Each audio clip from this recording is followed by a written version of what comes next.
तो hello everyone, my name is Divanshu Saxena और आज की वीडियो में पढ़ने जाएंगे हिस्टामीन। हिस्टामीन के बारे में शुरू करेंगे आज से पढ़ना। ठीक है, नेक्स्ट लेक्चर्स में हम इसकी और ब्रीफ स्टडी करेंगे। तो आज थोड़ा सा इंट्रोडक्शन के बारे में पढ़ेंगे, हिस्टामीन के बारे में, कि हिस्टामीन होता क्या है, कहां पर रिलीज होता है और भी काफी सारी चीजें। ठीक है, तो ये आपने शायद पहली बार इसका नाम सुना होगा हिस्टामीन का।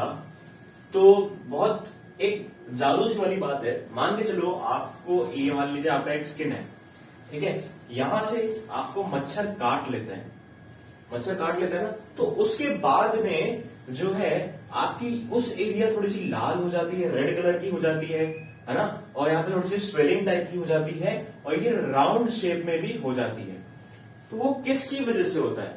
ये हिस्टामीन की वजह से होता है। ठीक है, और मान के चलो आपकी जो है स्टमक में गैस का जो है प्रोडक्शन काफी ज्यादा होने लगा है, तो वो भी हिस्टामीन की वजह से होता है। आपको वॉमिटिंग आ रही है, वो भी हिस्टामीन की वजह से होता है। ठीक है, तो काफी सारे जो सिम्टम्स होते हैं ये हिस्टामीन की वजह से होते हैं। और ये हिस्टामीन जो होता है आपका, ये एक ऑटोकॉइड होता है। क्या होता है?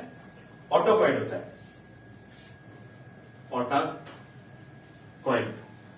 ऑटोकॉइड क्या होते हैं? ऑटोकॉइड एक ये जो होते हैं ये लोकल हार्मोन होते हैं। क्या होते हैं? लोकल हार्मोन होते हैं। ठीक, ये लोकल हार्मोन का मतलब ये होता है कि ये जहां पे सिंथेसाइज होते हैं ये वहीं पे अपना एक्शन शो करते हैं। जहां पे ये सिंथेसाइज होंगे वहीं पे अपना एक्शन ये शो करेंगे। ठीक है, तो हिस्टामीन का अगर हम ग्रीक में मतलब समझे तो इसका मतलब होता है टिश्यू अमीन। इसका मतलब होता है टिश्यू अमीन, यानी कि टिश्यू के अंदर से जो अमीन्स का जो रिलीज होता है वो क्या है? हिस्टामीन। ठीक है, इसकी फार्माकोलॉजी डेल ने, ये डेल स्टेन नहीं, डेल जो है ये साइंटिस्ट हैं जिन्होंने 20th सेंचुरी की बिगनिंग में, 20th सेंचुरी की बिगनिंग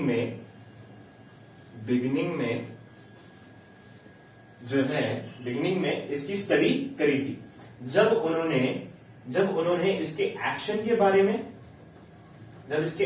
बारे में और इसके एलर्जिक रिएक्शंस के बारे में पैरेलल स्टडी करी थी।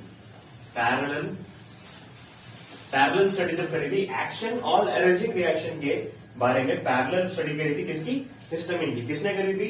डेल ने करी थी 20th सेंचुरी के बिगिनिंग में। ठीक है, तो अब ये जो हिस्टामीन जो होते हैं ये हमारे एक इंफ्लामेटरी मेडिएटर होते हैं। क्या होते हैं? इंफ्लामेटरी मेडिएटर होते हैं जो कि इन्फ्लामेशन कॉज करते हैं। क्या करते हैं? इन्फ्लामेशन कॉज करते हैं। ठीक है, मेडिएटर मतलब एक जरिया। ठीक है, एक जरिया, इसके जरिए जो है इन्फ्लामेशन कॉज होता है। ठीक, और ये जो है मास्ट सेल्स के ग्रेन्यूल्स में प्रेजेंट होते हैं। कहां पे? Mast cells. इन मास्ट सेल्स में कई सारे हार्मोन भी रिलीज होते हैं, थायरॉक्सिन जैसे हार्मोन्स भी रिलीज होते हैं। ठीक है, इन मास्ट सेल्स में इसलिए हिस्टामीन भी ये रिलीज होता है। ठीक है, अब ये दो टाइप के होते हैं हिस्टामीन, एक नॉन मास्ट सेल्स वाले और एक मास्ट सेल्स वाले। एक नॉन मास्ट सेल्स वाले और एक मास्ट सेल्स वाले। ठीक है, ये मास्ट सेल्स जो होते हैं ये आपके जो है लंग्स में, स्किन में, गैस्ट्रिक म्यूकोसा में पाए जाते हैं। ठीक है, और प्लेसेंटा में भी पाए जाते हैं। मास्ट सेल्स, एक आपके ये ऐसा करके मास्ट सेल होता है, इसमें एंटीजन ऊपर से आता है और ये यहाँ पे इसके रिसेप्टर लगे होते हैं। जैसे ही यहाँ पे एक जो है एंटीजन आया, ये मान लो एक मास्ट सेल है, थोड़ा सा मैंगो टाइप करूंगे, मान के चलो ये एक मास्ट सेल है। ठीक है, इसके ऊपर ये रिसेप्टर लगे हुए हैं और ये एंटीजन आया। एंटीजन ने जैसे ही इस मास्ट सेल को एक्टिवेट किया तो ये मास्ट सेल कहेगा कि भाई कोई फॉरेन पार्टिकल आपके शरीर में आया है, उससे जाके देखो कि कौन आया है, उससे जाके लड़ो।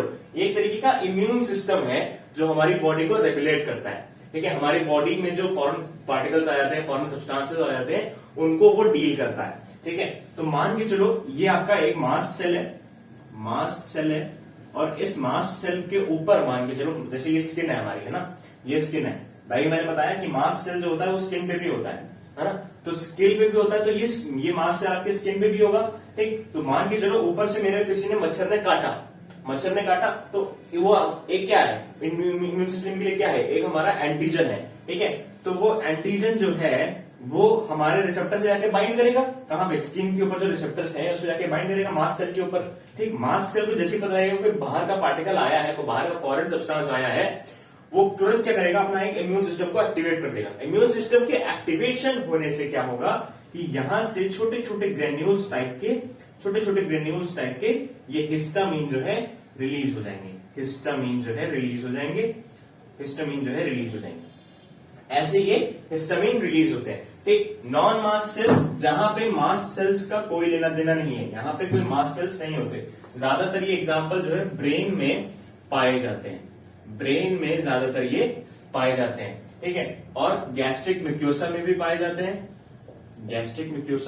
जाते हैं, और तो और जहां आपकी ग्रोइंग रीजन्स होती हैं, ग्रोइंग रीजन्स मतलब जहां पे आपकी टिश्यूज जो है काफी ज्यादा सेंसिटिव होती है और जल्दी जल्दी वो ग्रो करती है। जैसे थाई का एरिया जो होता है, हमने पढ़ा है कि थाई का एरिया जो होता है वो काफी ज्यादा ग्रोइंग रीजन होता है। अगर वहां पे थोड़ी सी इंजरी भी होती है वो बहुत जल्दी ग्रो अप हो जाता है, बहुत जल्दी रिपेयर हो जाता है। तो उस एरिया में भी ये नॉन मास सेल्स के हिस्टामिन में प्रेजेंट होते हैं। यहाँ पे मास सेल्स नहीं होते, बस हिस्टामिन ऐसे ही वहां पे प्रेजेंट होता है। और कई बार ये हिस्टामिन जो है ब्लड में भी प्रेजेंट होता है, ठीक है, और तो और पैथोलॉजिकल फ्लूइड्स में प्रेजेंट होता है। पैथोलॉजिकल फ्लूइड्स आपकी जैसे कि यूरिन हो गया, ठीक है, यूरिन है, सीमन है, और आपका जो है बाइल है ना, टीयर्स है, जिसको हम टीयर्स हैं। ठीक, इन सब चीजों में भी ये हिस्टामिन प्रेजेंट होते हैं। ठीक, हिस्टामिन सिर्फ एनिमल में नहीं होते, हिस्टामिन सिर्फ एनिमल टिश्यूज में नहीं होते, ये कुछ सर्टेन प्लांट्स में भी होते हैं। फॉर एग्जाम्पल स्पेसिफिकली बात करूं मैं तो उसका नाम है स्टिंगिंग नेटल। ये ध्यान दीजिएगा इसको, स्टिंगिंग नेटल, ठीक है। स्टिंगिंग नेटल ये एक प्लांट है जिसमें की हिस्टामिन प्रोड्यूस होता है। अब हम बात करेंगे इसके सिंथेसिस, स्टोरेज एंड डिस्ट्रक्शन की। तो हम बात करने वाले हैं सिंथेसिस, स्टोरेज एंड डिस्ट्रक्शन की, इसके हिस्टामिन की। तो सिंथेसिस की सबसे पहले बात करते हैं। तो सिंथेसिस तो बहुत छोटा सा है, ठीक है। आपका स्टोरेज, ये जो आपका डिग्रेडेशन है थोड़ा सा इधर है रिएक्शन में हिस्टिडीन से। हिस्टिडीन हमारी क्या है, एक अमीनो एसिड है। क्या है, अमीनो एसिड है। अगर हिस्टिडीन का हम डीकार्बोक्सिलेशन करा दे, यानी कि डीकार्बोक्सिलेज एंजाइम से इसका डीकार्बोक्सिलेशन करा दे, तो ये हिस्टामिन बन जाती है। हिस्टामिन का केमिकल स्ट्रक्चर कुछ इस तरीके से होता है। एक इमिडाजोल रिंग होती है, अगर आप इसको भूल जाएं, इतना ये भूल जाएं तो सिर्फ इस पे ध्यान दें, तो ये नाइट्रोजन, ठीक है, और एक यहाँ पे डबल बॉन्ड प्रेजेंट होते हैं। ये एक इमिडाजोल रिंग होती है। इस इमिडाजोल रिंग पे अगर हम इथाइल अमीन लगा दें तो ये हमारी एक हिस्टामिन बन जाती है, ठीक है, हिस्टामिन बन जाती है, ठीक। और इसको अगर हम केमिकली बताएं, ये आईयूपीएसी नेम के अनुसार बताएं, तो ये बीटा इमिडाजोल इथाइल अमीन है। बीटा इमिडाजोल इथाइल अमीन कैसे, बिकॉज ये हम इसको अब अल्फा कार्बन हम इसको ले रहे हैं, क्योंकि यहाँ पे फंक्शनल ग्रुप है, तो ये हमारा एक अल्फा कार्बन हो गया।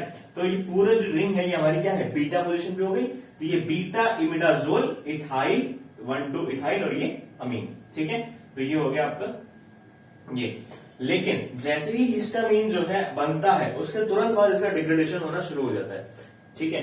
इसका तुरंत डिग्रेडेशन होना शुरू हो जाता है। इसका जो है ऑक्सीडेशन हो जाता है, यहाँ पे इसका ऑक्सीडेशन हो जाता है, और यहाँ पे इसका मिथाइलेशन हो जाता है। ये इसका मेटाबॉलिज्म कह सकते हो, या फिर आप इसका डिग्रेडेशन कह सकते हो। सेम चीज इसके डिस्ट्रक्शन में भी होती है। डिस्ट्रक्शन में क्या होता है कि जब हम ओरली इंटेक करते हैं हिस्टामिन का, फॉर एग्जांपल हमने ओरली इंटेक किया, तो तुरंत के तुरंत जो हमारे इंटेस्टाइन से ऑब्जॉर्ब जितना भी हिस्टामिन होगा वो सब का सब डिस्ट्रक्ट हो जाएगा बाय लिवर। क्योंकि लिवर क्या हो गई, ये सेम मैकेनिज्म फॉलो करेगी, ऑक्सीडेशन और मिथाइलेशन, और इस हिस्टामिन को इनएक्टिव फॉर्म में कन्वर्ट कर देगी। इमिडाजोल एसिटिक एसिड एंड ये एन मिथाइल हिस्टामिन यहाँ पे हो जाएगा, और ये MAO, ठीक है, मोनो अमीनो ऑक्सीडेज।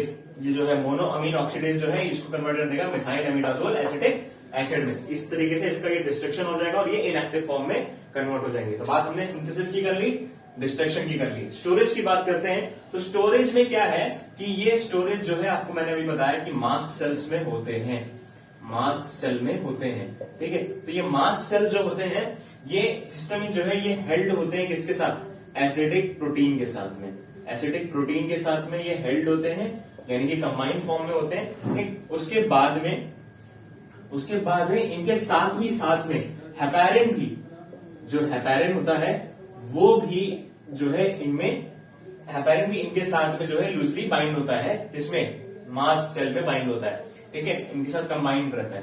तो क्या होगा, जैसे ही एक्सोसाइटोसिस होगा, जैसे ही हमारा एक्सोसाइटोसिस होगा, मैंने बताया था मास्ट सेल्स में से, जब मास्ट सेल्स में से ग्रेन्यूल्स बाहर आते हैं, मास्ट सेल्स मैंने बताया था ऐसे करके, तो यहाँ पे जब ग्रेन्यूल्स बाहर आएंगे तो इसको हम क्या बोलते हैं, एक्सोसाइटोसिस बोलते हैं, ठीक है, एक्सोसाइटोसिस बोलते हैं। तो एक्सोसाइटोसिस के दौरान जब ये एसिडिक प्रोटीन के साथ में बाहर आएगा, एसिडिक प्रोटीन के साथ जब मास्ट सेल से हिस्टामिन एसिडिक प्रोटीन के साथ बाहर आएगा, तब ये जो सोडियम होते हैं, ये सोडियम जो है एसिडिक प्रोटीन के साथ एक्सचेंज हो जाते हैं और ये हिस्टामिन को रिलीज कराने में मदद करते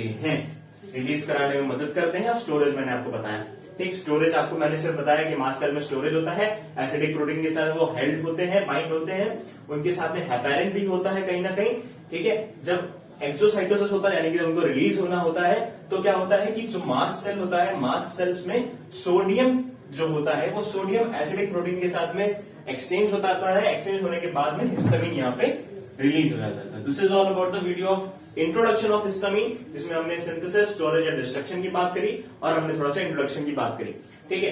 एक चीज मैं बताना भूल गया था कि मास्ट सेल्स और नॉन मास्ट सेल्स का टर्नओवर, ठीक है। टर्नओवर आप समझ रहे हैं, नहीं समझ रहे हैं? टर्नओवर का मतलब होता है कि अगर कोई चीज डिस्ट्रक्ट हो गई है, हाँ, रीजनरेशन हम कह सकते हैं इसको, दूसरी भाषा में रीजनरेशन कह सकते हैं। जैसे कि आपने बायो में पढ़ा होगा कि अगर छिपकली की पूंछ है वो कट जाती है यहां से, तो धीरे धीरे करके वो फिर से रीजनरेट हो जाती है और फिर से उसका शेप आ जाता है वापस, ठीक है। सेम प्रोसेस यहाँ तो कोई पूंछ नहीं है उसकी फिलहाल। ये जब हिस्टामिन जब डिस्ट्रक्ट हो जाएगा, मान लो डिस्ट्रक्ट हो जाता है तो उसका रीजनरेशन दो कंडीशन पे, एक मास्ट सेल का रीजनरेशन और एक नॉन मास्ट सेल का टर्नओवर, ठीक है। तो मास्ट सेल का जो टर्नओवर होता है वो काफी स्लो होता है, क्या होता है, काफी स्लो होता है as compare to non mast cell. Non mast cell का जो आपका टर्नओवर होता है वो काफी ज्यादा फास्ट होता है, ठीक है। This is all about the video histamine के बारे में, और मैं आपके नोट्स इसमें अटैच कर दूंगा। So thank you so much for the video, hope you enjoyed it, hope you understand well, and please do share and subscribe our channel. Thank you so much.